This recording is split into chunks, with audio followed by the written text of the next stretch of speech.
दोस्तों, बीमा इंडस्ट्री का जो सबसे बड़ा दाग और दर्द है वो है मिस सेलिंग, जिसकी वजह से एक आम कस्टमर और आम आदमी बीमा के नाम से दूर भागता है। लेकिन दोस्तों, आईआरडीए ने इस मिस सेलिंग के ऊपर लगाम लगाने के लिए एक ऐसा डिसीजन लिया है, एक ऐसा कड़ा डिसीजन लिया है कि जितनी भी बीमा कंपनियां बाजार में इस समय काम कर रही हैं, इनके होश उड़ गए हैं। इनको समझ में ये नहीं आ रहा कि अब करें क्या। दोस्तों, आईआरडीए के इस डिसीजन से, जो आईआरडीए डिसीजन लिया है, इससे मिस सेलिंग ऑलमोस्ट खत्म हो जाएगी। तो जो ये कस्टमर के साथ अभी हो रहा है कि बताते कुछ और है और जब बात आती है तो कंपनी वाले बोलते ये तो हमने कहा ही नहीं था। अब दोस्तों, ऐसा नहीं होगा। दूध का दूध और पानी का पानी हो जाएगा। तो फिर बात समझ में ये आती है कि फिर आईआरडीए ने ऐसा क्या डिसीजन लिया। दोस्तों, 3 बातें बताऊंगा। नंबर 1 बात कि बीमा इंडस्ट्री में मिस सेलिंग का सबसे बड़ा कारण क्या है। क्या मालूम है? बीमा इंडस्ट्री में मिस सेलिंग का सबसे बड़ा कारण, फिर वो डिसीजन जो आईआरडीए ने लिया है कस्टमर के फेवर में, एक एजेंट के फेवर में। यानी अब कस्टमर जीतेगा और एजेंट भी जीतेगा। और फिर मैं बताऊंगा आईआरडीए कि इस डिसीजन से क्या उसके परिणाम और क्या इफेक्ट होने वाले। तो अगर आप एक इंश्योरेंस एडवाइजर है या नौकरी करते हैं इस इंडस्ट्री में, या आप एक कस्टमर हैं या इस बिजनेस को ज्वाइन करना चाहते हैं, तो ये बहुत इंफॉर्मेशन जो दे रहा हूं वीडियो के अंदर बहुत ही जानदार है, लेटेस्ट इंफॉर्मेशन है, आपको मिलती है मेरे चैनल पे, जो बिल्कुल ऑथेंटिक है। Thank you very much. अगर आप पहली बार आए, सब्सक्राइब कर लीजिए। My name is Ravi Singh, I am the founder of phone to fourth system. मेरा दोस्तों मिशन है इंडिया के अंदर अगले 5 साल में 1 लाख एमडीआरटी क्रिएट करने। कितने? 1 लाख फाइनेंशियल डॉक्टर बनाने। वो लोग अपने जिंदगी को अपनी शर्तों में जी सकते हैं। गांव गांव से लेके दोस्तों क्रांति आ जाएगी। Thank you very much. अगर आप जुड़े हैं तो सब्सक्राइब कर लीजिए। आइए दोस्तों, बात करते हैं कि बीमा इंडस्ट्री के अंदर मिस सेलिंग के 3 कारण क्या है। कारण नंबर 1, कंपनी वाले बहुत होशियार हैं। मतलब क्या हुआ, समझिए बात को।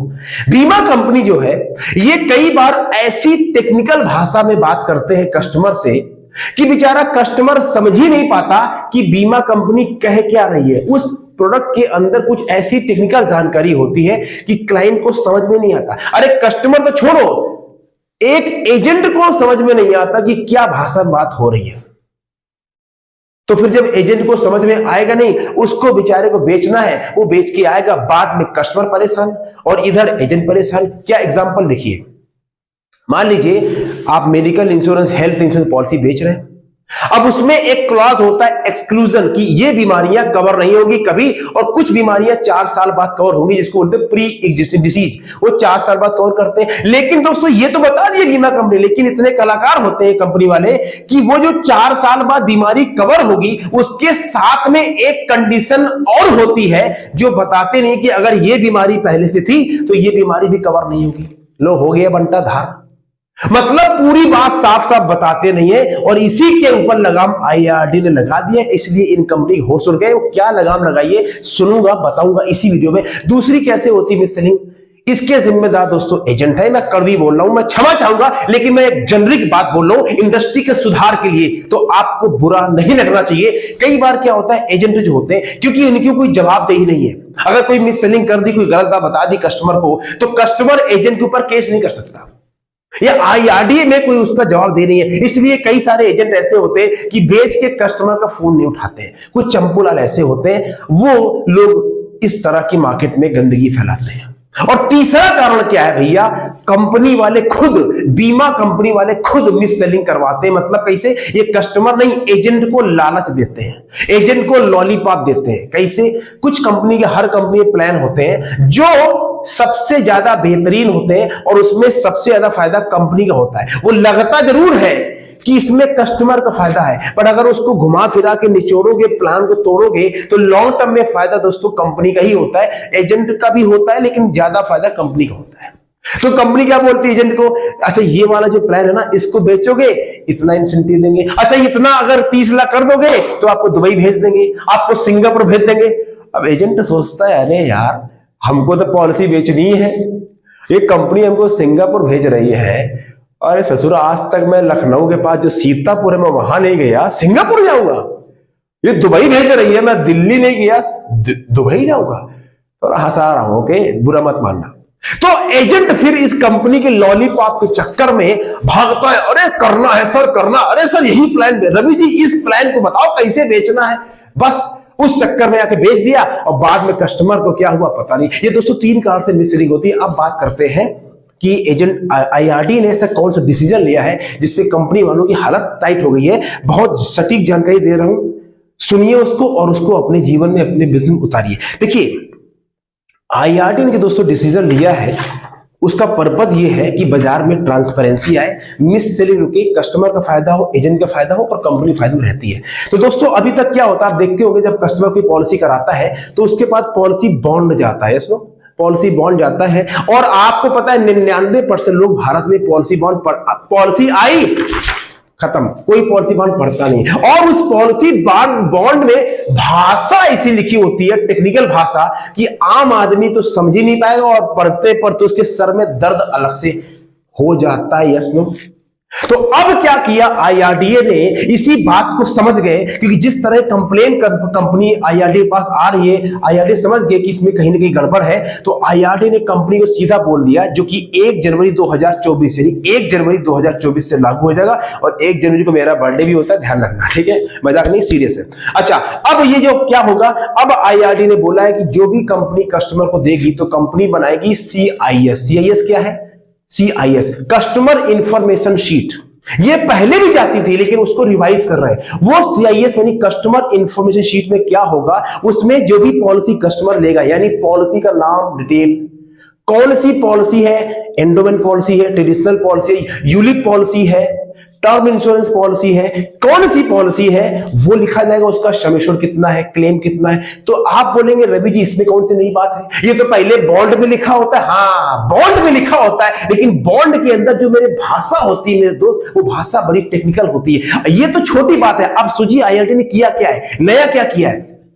अब आईआरडीए ने जो चेंज किया है उसमें बहुत सारी ऐसी बातें डलवाएगा जो आज तक अभी कंपनी डालती नहीं थी। एग्जांपल सुनिए, अब अगर मान लीजिए आप मेडिक्लेम पॉलिसी कराते हो तो मेडिक्लेम पॉलिसी में इंश्योरेंस कंपनी लिखेगी कि इस पॉलिसी में बड़े डिटेल में क्या क्या कवर नहीं है, यानी गोची कहां है, समझो बात को, गोची कहां है, क्या क्या कवर नहीं है, कितने पैसे की लिमिट है, फाइनेंशियल लिमिट उसमें है, कौन कौन से जो भी इंश्योरेंस कंपनी डिटेल छुपाती थी अब उस कंपनी को सारी डिटेल लिखनी पड़ेगी। अगर कंपनी ने गोची किया, कस्टमर के साथ मिस सेलिंग हुई, तो कस्टमर को भटकना नहीं है, उसका जो ग्रीवेंस है वो भी उसमें कंपनी लिख के देगी, यानी कस्टमर सीधा करेगा। बात समझ आ रही? ये अभी तक नहीं होता था। इसके अलावा और क्या नया किया है आप सुन लीजिए। अब क्या है, एजेंट एडवाइजर CIS बनाएगा, कस्टमर इंफॉर्मेशन शीट को बनाएगा और वो खुद बना के कस्टमर को भेजेगा। मतलब समझो बात को, क्या हुआ, आईआरडीए बहुत समझदार है, लपेटे में आ गए नेताजी। क्या मतलब हुआ, लपेटे में आ गए आप लोग भी। ये अच्छी खबर है, यानी आप कस्टमर के लूप में रहोगे, आप कस्टमर को CIS बना कर दोगे और उसमें सारी जानकारी लिखी होगी तो 2 फायदे होंगे। एक तो आपको पता रहेगा पॉलिसी में क्या है क्या नहीं है, और कस्टमर को पता रहेगा, तो कस्टमर का भरोसा जो है वो आपके ऊपर बढ़ता चला जाएगा, यानी आप भी लूप में रहोगे। ऐसा पहले नहीं होता था। इलस्ट्रेशन उसी पॉलिसी बॉन्ड में जाता था, वो सीधे कंपनी से कस्टमर पास गया, एजेंट अपने घर, कस्टमर अपने घर। अब नहीं, अब एजेंट भी, आप भी एडवाइजर लूप में रहोगे। ये अच्छी खबर है, लेकिन कुछ लोग इसको गलत मानेंगे, अरे यार हमारा क्या काम है, हमको तो रवि जी पॉलिसी बेचना है और पॉलिसी बेच के हम किनारे हो जाते हैं। नहीं नहीं नहीं, अब ऐसा काम नहीं चलेगा, अब चंपू लाल वाला काम खत्म। बात समझ आ रही है आपको? तो आईआरडीए ये कह रहा है कि भैया आप भी एज ए एडवाइजर समझदार हो जाइए और ट्रांसपेरेंसी के साथ काम कीजिए। तीसरा और क्या परिवर्तन किया है, अभी तक क्या था, पॉलिसी बॉन्ड जो है कस्टमर के पास अंग्रेजी में 90%, नहीं तो हिंदी में। और किसी को अगर अंग्रेजी नहीं आती है तो क्या करे वो, क्या वो बुलाए किसी पंडित को? तो जिस भाषा, अगर कस्टमर को भाषा चाहिए उर्दू, संस्कृत, पंजाबी, उड़िया, बंगाली, तो कंपनी वाले उसी भाषा में उसके पास बॉन्ड भेजेंगे। ये सब परिवर्तन आईआरडीए ने कर दिए। सुन के आपको अच्छा लग रहा है नहीं लग रहा? यानी कस्टमर इंफॉर्मेशन शीट का पर्पस क्या है, सुन लीजिए बहुत ध्यान से। इस शीट का पर्पस है 100% ट्रांसपेरेंसी। क्या बोला, कम ऑन, 100% ट्रांसपेरेंसी, दूध का दूध और पानी का पानी। क्योंकि बीमा इंडस्ट्री का जो सबसे बड़ा पेन मैंने बताया वो दोस्तों मिस सेलिंग है। आप लोग बहुत ईमानदार हैं, बहुत अच्छे हैं, लेकिन एक तालाब में एक मछली मर जाए पूरा तालाब बदबू मारता है। ऐसे ही बीमा इंडस्ट्री का हाल है। लोगों ने इसको बदनाम कर दिया, लेकिन बहुत शानदार इंडस्ट्री है। लोगों की लाइफ को सिक्योर करना, उनकी फाइनेंशियल सिक्योरिटी कराना, उनके बच्चों के भविष्य को सिक्योर करना, सेव करना, ये कोई छोटी मोटी बात नहीं है। लेकिन अब इसका सुधरने का टाइम आ गया है और हम सबका दोस्तों प्रयास से सुधारा जाए। तो ये जो CIS रिवाइज होके आ रही है, ये अप्लाई कब होगा? 1 जनवरी 2024 को ये अप्लाई हो जाएगा। IRDA ने इंस्ट्रक्शन जारी कर दिए हैं। मीटिंग इस समय जो दोस्तों देवाशीष पांडे जी जो IRDA के चेयरमैन हैं, मैंने दोस्तों ऐसा IRDA का चेयरमैन आज तक देख, इतने अग्रेसिव, इतने जबरदस्त, मतलब कंपनियों ने हो क्या रहा है, राइट। तो अब बात करते हैं दोस्तों कि इससे फर्क क्या पड़ेगा, बाजार में इसका क्या असर पड़ेगा, वो सुन लीजिए, क्योंकि आप एडवाइजर हैं और आपको जानना बहुत जरूरी है। जितना ज्यादा आपकी जानकारी बढ़ी, जितना आप अवेयर रहेंगे, उतना ही आपका फायदा है। नहीं तो फिर आप बोलेंगे सर हमको तो पता ही नहीं, फिर आप चंपूलाल बन जाएंगे। तो दोस्तों इसके बारे में बता रहा हूं कि 3 परिवर्तन क्या होंगे। उसके पहले बहुत बड़ी जानकारी, आप एक एडवाइजर हैं या बनना चाहते हैं और इस बिजनेस में एक मुकाम हासिल करना चाहते हैं, तो कैसे करेंगे? सवाल है, क्या आपके अंदर कॉन्फिडेंस है? कहां से लाएंगे नए नए लोग? लिस्ट खत्म हो गई जानकर किसको पास जाएंगे? कहां भटकेंगे? कहां से लाएंगे नई नई लीड? और फिर लीड आ जाएगी तो क्या करेंगे? जाके बोले सर पॉलिसी करा लो। या आपके अंदर स्किल है सवाल पूछने की, बात शुरू करने की, ऑब्जेक्शन, ये सब कहां से आएगा? दोस्तों ये आपको सीखना पड़ेगा। ये पैदाइशी नहीं आते, सीखना पड़ेगा। और ये स्किल है जिसका बेड़ा मैंने उठा रखा है। मैं दोस्तों इस मिशन के तहत अपना 4 to 4 जो सिस्टम है वो आपको दे रहा हूं, आपको सिखाने के लिए। मेरे मिशन के साथ जुड़िए और जुड़ के अपने सपनों को साकार कीजिए। 1 पिज्जा 2 पिज्जा से कम में मैं आपको इस सिस्टम दे रहा हूं 1 ईयर के लिए। 50,000 नहीं 40,000 के बोनस दूंगा। 1 ईयर के लिए कोई सिस्टम दे रहा हूं। हर मंथली लाइव ट्रेनिंग होती है, आके देखिए, 7 दिन समझिए, अच्छा न लगे तो अपने पैसे वापस लीजिए और जिंदगी आराम से काटिए। ठीक है, नीचे लिंक दिया है, टीम का नंबर, फोन कीजिए, पूछिए भी ये क्या है 4 to 4 चोरी, क्या रवि जी बोलते रहते हैं, उसके बाद बात कीजिए। अब बात करते दोस्तों परिवर्तन क्या होगा इस डिसीजन से।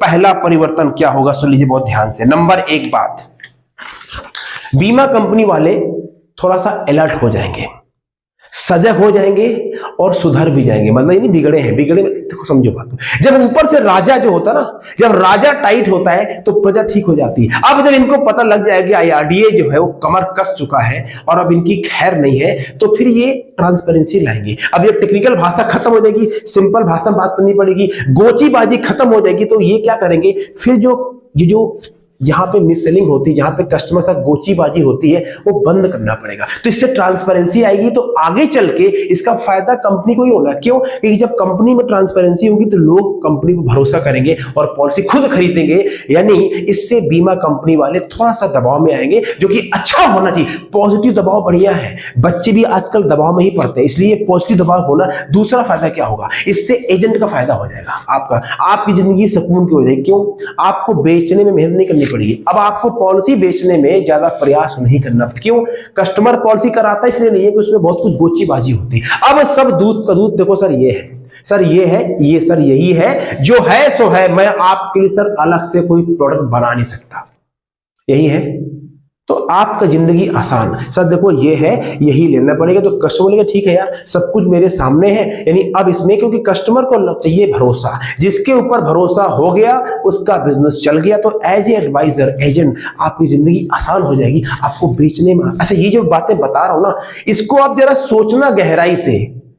ये नहीं मैंने आपको बोल दिया एनर्जी के साथ हंसते हुए, तो मैं ऐसे नहीं, मैंने चंपूलाल भैया उसके लिए प्रॉपर रिसर्च, ये प्रॉपर काम लगता है, तब मैं आपको जानकारी दे पाता हूं और ये चैनल आपके लिए है, राइट। तो इसके बाद सोचिए मैं क्या करूं। और तीसरी बात, सबसे महत्वपूर्ण, सबसे पावरफुल बात, इससे पूरी ओवरऑल बीमा इंडस्ट्री की जो बाजार में छवि है वो ठीक होगी और कस्टमर का भरोसा बढ़ेगा बीमा प्रोडक्ट के ऊपर, बीमा कंपनी के ऊपर, बीमा एडवाइजर के ऊपर। और इससे क्या होगा, इससे सेल बढ़ेगी, क्योंकि कस्टमर चाहता है यार मेरे को बेचो मत मेरे भाई, मेरे को साफ साफ बता दो। अब जब कस्टमर को लगेगा यार सारी जानकारी साफ साफ है, IRDA अलर्ट हो रहा है, मुझे पता है करना क्या है, तो फिर कस्टमर का भरोसा बढ़ेगा। और फिर इससे एक चीज और होगी, जो बैंक वाले बीच में टंगड़ी मार देते हैं, हालांकि यार मेरा बैंक वालों से कोई झगड़ा नहीं है, पहले बात समझिए आप, लेकिन मैं एडवाइजर के हक में लड़ने की बात करता हूं कि आम बीमा बिजनेस को चलाने वाले आप जैसे एडवाइजर लोग हैं। तो मैं यही चाहता हूं कि इसका प्रमोशन जो है वो एडवाइजर्स करे और वो ज्यादा से सफलता पाए। बैंक तो देखो अपने बैंक के नाम से पॉलिसी भेज देता है, राइट। तो अब क्या होगा, इससे एडवाइजर के ऊपर भरोसा बढ़ेगा। क्योंकि सब कुछ देना आप बीच में रहेंगे, राइट। जब जो CIS बनेगी उसमें सब आपको देना है, तो कस्टमर का ट्रस्ट बीमा कंपनी पर बढ़ेगा और एज ए एडवाइजर आपके ऊपर बढ़ेगा। मैंने आपको जो सारी बातें बताई हैं, इस वीडियो को आप 2 बार देखिए, 3 बार समझिए मैं क्या कह रहा हूं, और समझिए नहीं, इसको कम से कम अपने 5 दोस्तों को शेयर कीजिए, अपने कस्टमर को शेयर कीजिए, ताकि आपका कस्टमर आपकी तारीफ करेगा। नहीं तो क्या होगा, उसको ये जानकारी कहीं से मिलेगी, बोलेगा यार आपने बताया नहीं, तो आप ही उसका फायदा उठाइए। आपने क्या करना, क्या देखना है और भेजना है, बाकी सारा काम मैं कर रहा हूं। Thank you very much. आप जुड़े, सब्सक्राइब प्लीज चैनल को, जरूर कमेंट करते हैं आपको क्या अच्छा लगा और किस तरह के टॉपिक पे चाहते हैं। उम्मीद करता हूं आप अच्छे होंगे। और दोस्तों, आप सबके प्यार के लिए धन्यवाद। आपके प्यार और सहयोग से मैं 30 सब्सक्राइबर हो चुका हूं। मेरे लिए दोस्तों सब्सक्राइबर नहीं, एक फैमिली है, और ये मेरी कमिटमेंट है कि मैं आपको ताजी से ताजी जानकारी, बेहतरीन सेलिंग टेक्निक और वो चीज बताऊं जिससे आपका जीवन बढ़े और आप अपने सपनों को पूरा करते। Thank you very much. Take care, God bless, नमस्कार।